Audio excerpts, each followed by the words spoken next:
nous sommes pendant cette période électorale où beaucoup de gens appellent à voter pour un candidat, à voter pour X. Mais lui, il appelle pour voter pour Jésus. C'est un peu inédit, hein? Voter pour Jésus. Et déjà, dans les studios, beaucoup de gens, des jeunes qui sont là, ils ont crié, mais quel Jésus? Jésus? Non, j'ai dit Jésus-Christ. Hein? Je ne vais pas donner les noms de notre Jésus pour faire sa campagne, sa publicité. Il dit, votez pour Jésus. Alors, pasteur Boanerges, bienvenue. Salut, mon frère. Voilà, votez pour Jésus. En fait, comme je l'ai dit la fois passée, merci d'abord pour l'opportunité. Voter pour Jésus, c'est un candidat aux élections de tous les temps. Depuis Belle Lurette, plus de 2000 ans aujourd'hui, que Jésus-Christ est apparu dans le monde, il a sauvé l'humanité et il porte le numéro 3,16 de l'évangile de Jean. La Bible dit, car Dieu a tant aimé le monde qu'il a donné son Fils unique, Jésus-Christ, afin que quiconque croit en lui ne périsse point, mais qu'il ait la vie éternelle. Donc je suis venu faire la campagne, je suis parmi les directeurs de campagne de Jésus-Christ, nous sommes milliers dans le monde, mais moi j'ai la région Kinshasa en cette période pour dire aux nations, pour dire à ceux qui nous suivent à travers les médias, les vôtres, pour dire que vous pouvez faire les élections, j'en ai vu en Israël, en Égypte, je vois des élections partout dans le monde, mais j'en profite pour dire aux gens que pendant ces temps des élections, il y a un candidat qu'il ne faut pas oublier ou omettre, c'est le candidat idéal pour votre vie, le candidat idéal pour vos pays, le candidat idéal pour vos familles. C'est Jésus-Christ, le candidat, qui est celui qui vous sauve. Sauve. Ici, je parle de sauve que l'on interprète en hébreu, sozopa, pour dire que c'est du salut général. Il vous sauve dans l'âme, dans le corps et dans l'esprit. Il vous donne le royaume de Dieu. Donc, vous avez constaté que les gens ont oublié Jésus.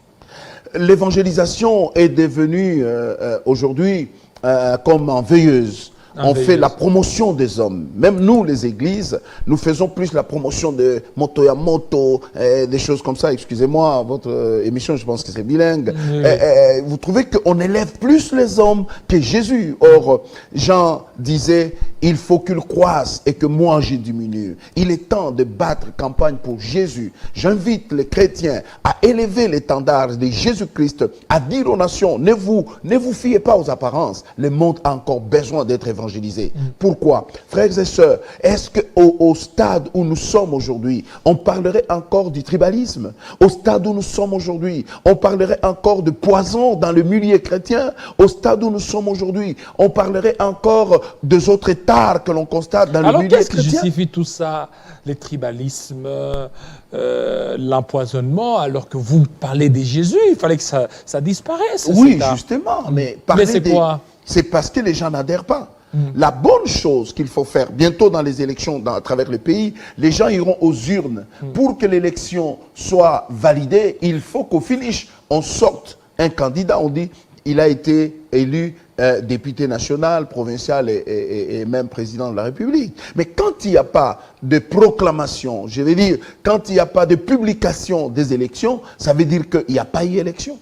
Moi, je parle des gens qui ont voté Jésus, mais sans publier qu'ils sont avec Jésus, sans vivre la vie de Jésus-Christ. Parce que être avec Jésus, ce n'est pas la voir, c'est l'être. C'est-à-dire, c'est le vécu. C'est dans ton parler, dans ton langage, dans ton habillement, dans ton agir que l'on doit sentir que cet homme a réellement rencontré l'homme de Galilée. Quelqu'un a chanté, il dit, personne ne l'a rencontré et est resté le même. Vous voyez, nous avons vu dans la Bible des grands bandits de long chemin, nous avons vu des grands voleurs des impôts qui, quand ils ont rencontré le Seigneur, ils ont fait ce qu'on appelle la repentance, le changement de direction. J'invite les gens à changer de direction. Vous savez, mon frère, pasteur, que je commence à dire, même dans nos églises, nous devons retourner à l'évangélisation. Dans nos églises? Ah oui. Donc l'évangélisation a disparu. L'évangélisation a disparu. Pourquoi dans nos églises? Parce que nous regorgeons des païens. Excusez-moi, je suis pasteur professionnel, j'ai grandi dans ces métiers.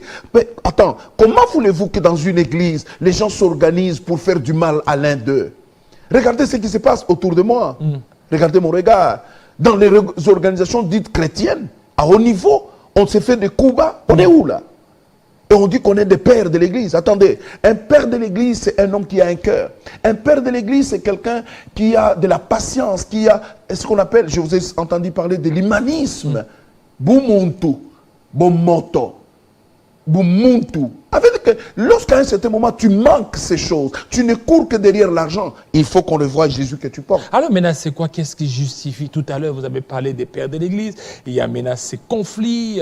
Aujourd'hui, il y a les églises des réveils, rénovées, bis, et tout ça. Alors que vous prêchez Jésus qui devrait être un fédérateur. Croyez au Jésus-Christ, vous serez sauvés. Voici, n'est-ce pas, lorsqu'on croit au Seigneur, Corinthiens explique, il dit, lorsque quelqu'un est en Christ, il est devenu une nouvelle créature. C'est la nouvelle créature qui nous manque. Nous venons avec nos démons des familles, nous venons avec nos cultures tribales pour pouvoir gérer la chose de Dieu. On ne peut pas gérer la chose de Dieu avec la connotation tribale. Mon frère, si vous regardez dans votre parcours, depuis que vous avez mis vos pieds sur cette terre des hommes, la plupart des gens qui vous ont fait du bien, souvent ce ne sont même pas les gens de votre province. Souvent ce sont des gens d'ailleurs, de loin. Pourquoi? La connexion christocentrique. Jésus est la clé. Jésus nous donne des frères au-delà de nos frontières. Moi, je ne peux pas. Aujourd'hui, je viens d'une famille. Je ne peux pas me cantonner. Je ne peux pas me lier, n'est-ce pas, dans ma petite famille. Parce que les gens que Dieu m'a donnés comme frères et sœurs sont au-delà de ma race. Sont au-delà. Attendez, moi, quand je visite la France, je suis dans les milliers de Blancs. Dans les églises de Blancs.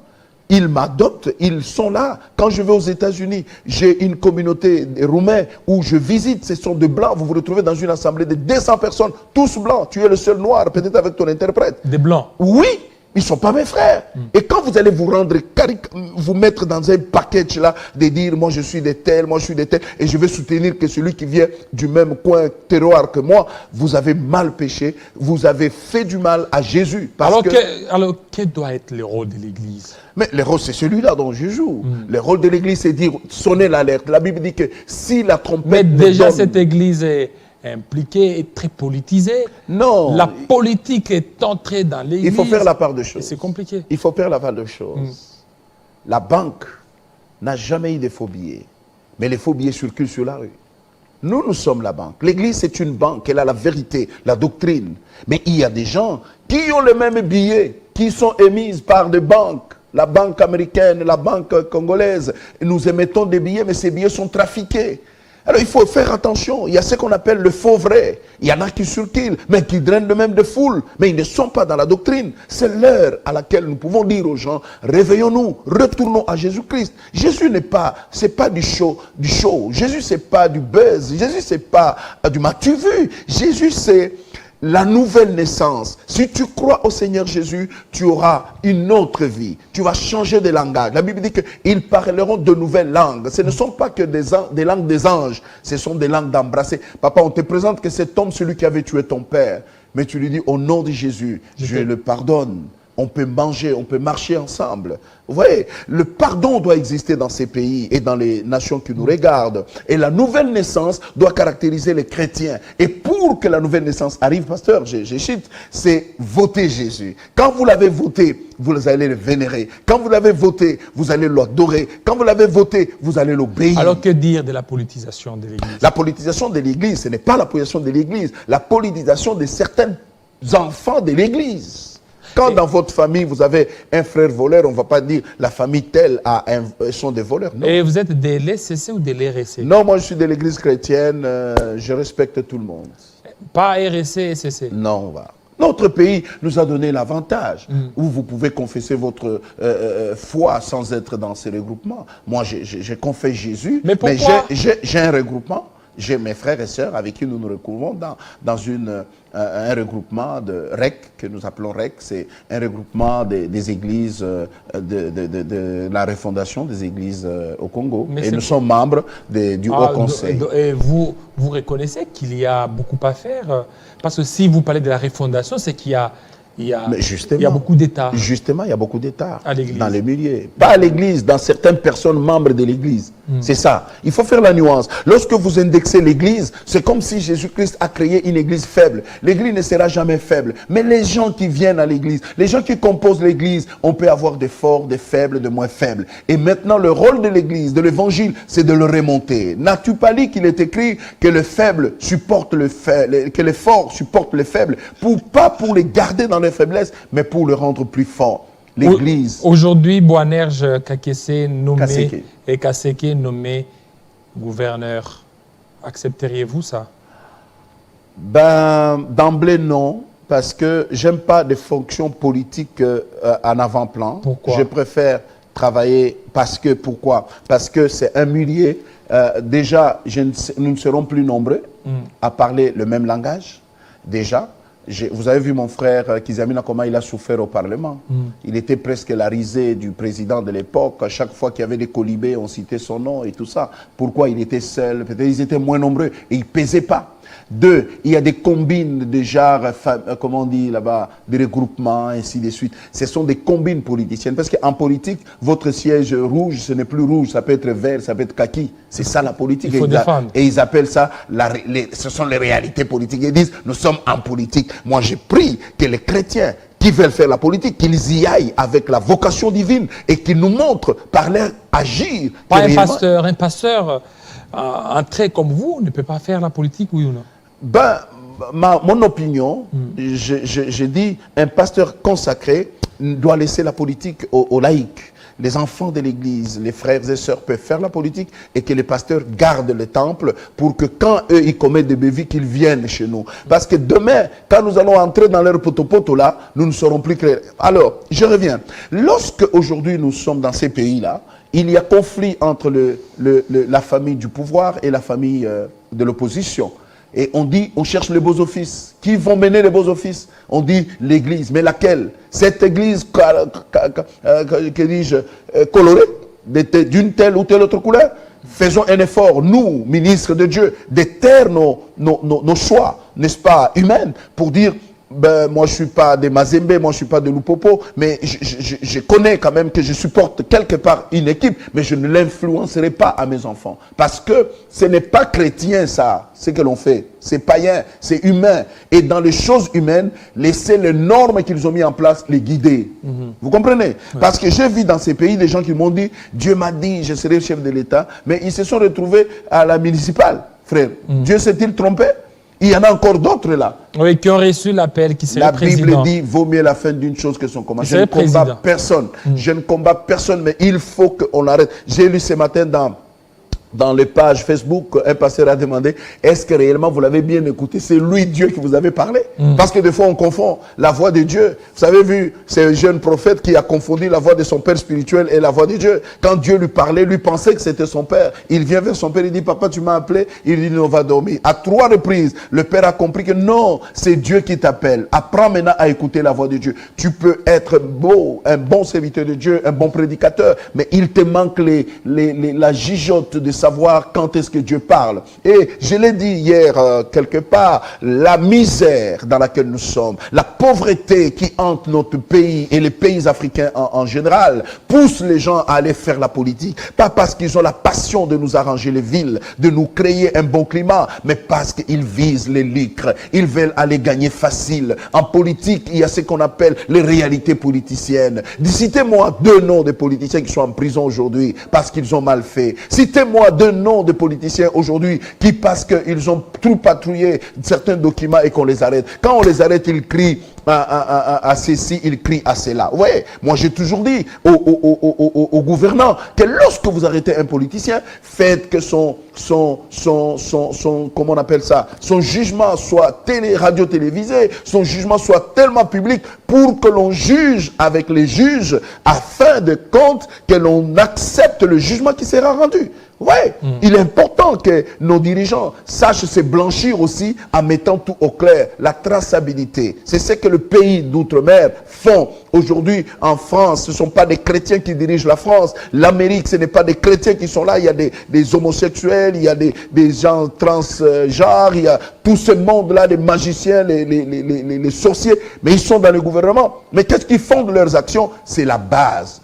Frères et sœurs congolais, votez Jésus-Christ, il nous donnera l'intelligence de faire les bases légales, les bases de loi fortes qui nous feront pas chavirer à chaque bout de temps et dire ceci ou cela. Nous serons redevables aux normes. Aujourd'hui, pour fabriquer ceci ou cela en chimie ou dans les industries, n'est-ce pas, on recourt à la norme. La norme, c'est la formule qu'il faut pour faire la craie, pour faire la farine de fromage, pour faire tout ce que l'on doit faire, se base sur la norme. Quelle est la norme congolaise pour notre politique? Je suis en train de suivre les débats politiciens qui se passent. Quand vous regardez, les journalistes souffrent en posant des questions aux candidats députés ou aux candidats présidents de la République. Donnez-nous votre genre politique et tout ça. Et vous sentez que même dans les têtes des journalistes, ils veulent que l'on puisse seulement copier. Quand on te pose la question, on dit quel est ton modèle économique? Ça veut dire qu'il faut prendre un autre modèle. Qu'est-ce qui empêche qu'on ne crée notre propre modèle? Qu'est-ce qui empêcherait?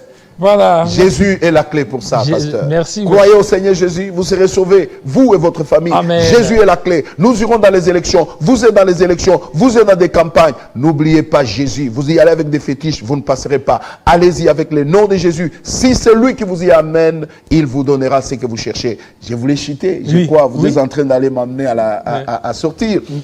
Lorsque vous votez mon candidat, il vous reçoit de pouvoir. Regardez ce qu'il s'est fait. C'est-à-dire que, pasteur Kilolo, vous n'êtes pas candidat président de la République, vous n'êtes pas candidat ministre, mais lorsque vous acceptez Jésus, il peut regarder les talents qui sont en vous et il vous élève. Il vous donne la place où vous allez les servir. Amen. Voilà.